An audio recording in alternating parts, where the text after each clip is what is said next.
Bonjour, je m'appelle Sandra Ouga. Je vis en Belgique depuis quelques années, ça va faire 23 ans. Donc ici, l'envie que j'ai aujourd'hui de partager avec le peuple de Dieu, c'est sa grandeur, sa bonté et les miracles que moi j'ai vécus. C'était comme si c'était une histoire que j'entends souvent chez les autres, mais je l'ai vécu moi-même. En fait, ça fait plus de 15 ans que j'ai des douleurs au genou droit.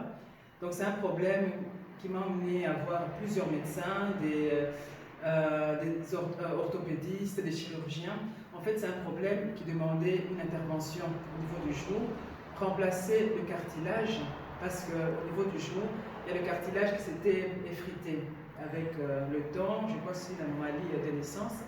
Et alors je souffrais depuis quand même 15 ans, des douleurs, je n'arrivais pas à plier le genou, à ramasser quelque chose, à m'abaisser, sans demander l'aide ou même demander que quelqu'un me tienne ou me tenir moi-même. C'est quelque chose qui me faisait beaucoup souffrir. Et les différents médecins que je voyais arrivaient à la même conclusion qu'il fallait une intervention. Mais cette intervention, ils m'avaient prévenu que c'est quelque chose qui devait se répéter tous les 10 ans. Ça veut dire on remplace le cartilage aujourd'hui, qui allait tenir 10 ans, et alors il fallait une deuxième intervention. Et vu mon jeune âge à l'époque, ça aurait demandé 4 à 5 interventions, et avec les risques que tout le monde connaît d'intervention. Alors, on prie souvent avec le frère Joël sur Facebook, etc.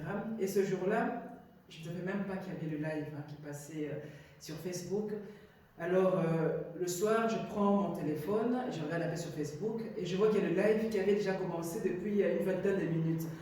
J'arrive en cours de chemin, je prends le live en route, et j'arrive justement à la partie où il parlait des guérisons, que le temps de miracle n'est pas encore passé, que le Dieu est le même, que le temps de miracle n'est pas encore terminé.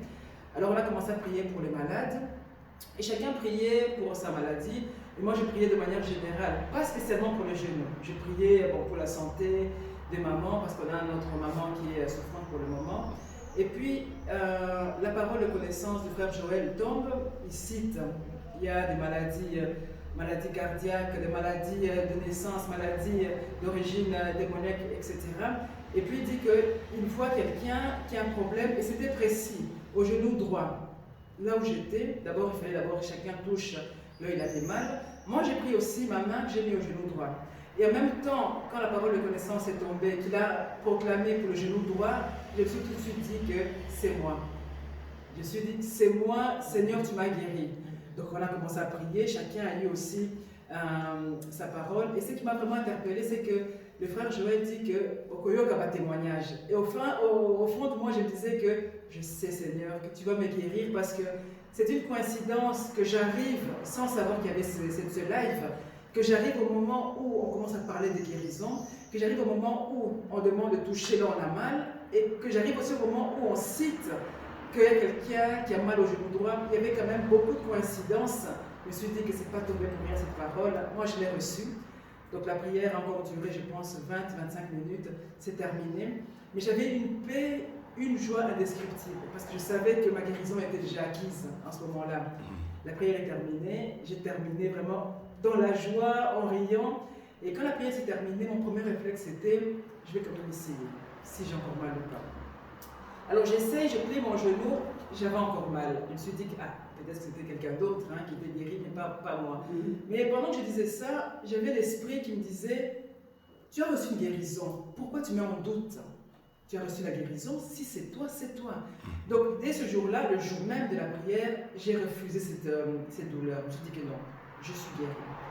Le lendemain, je teste encore en pliant le genou, j'avais encore mal. À la fin, je me disais peut-être que ce n'est pas moi qui a été guéri ce jour-là. Mais au fond de moi, je refusais chaque fois. Je me suis dit que non, la parole de Dieu ne tombe pas pour rien. Si Dieu déclare quelque chose, il le déclare et Dieu est toujours derrière sa parole.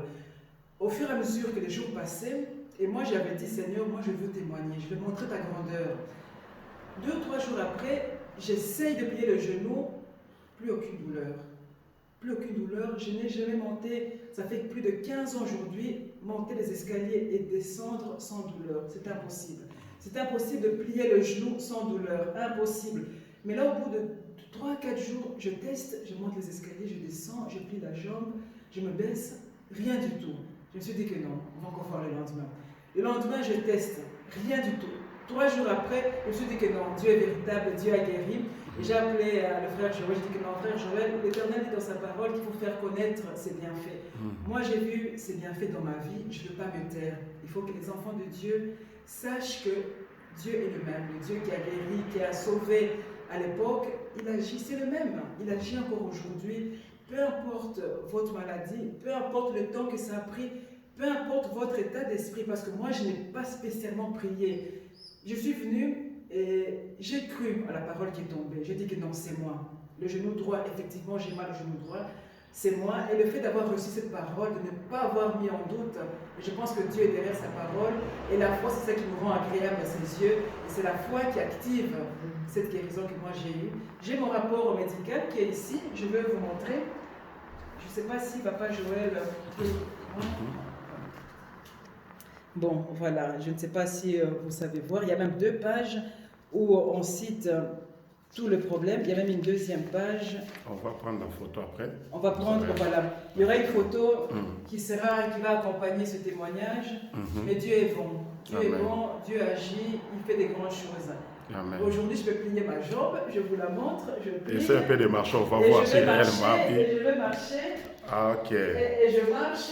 Librement. Je m'abaisse, je me lève. Jésus je m'abaisse, je me lève. Ce que tu ne faisais pas avant. Impossible. Impossible, vous allez lire dans le rapport. C'était juste impossible parce que je ne pouvais pas m'abaisser comme ça.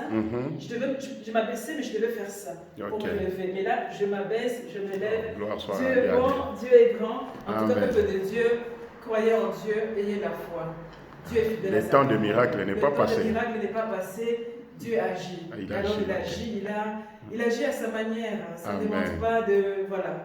Dieu est souverain. Amen. Quel conseil vous pouvez donner à ceux-là qui ne croient pas au miracle? Alors, moi, le seul conseil que je donnerais à ceux qui ne croient pas au miracle, de savoir que notre Dieu est fidèle.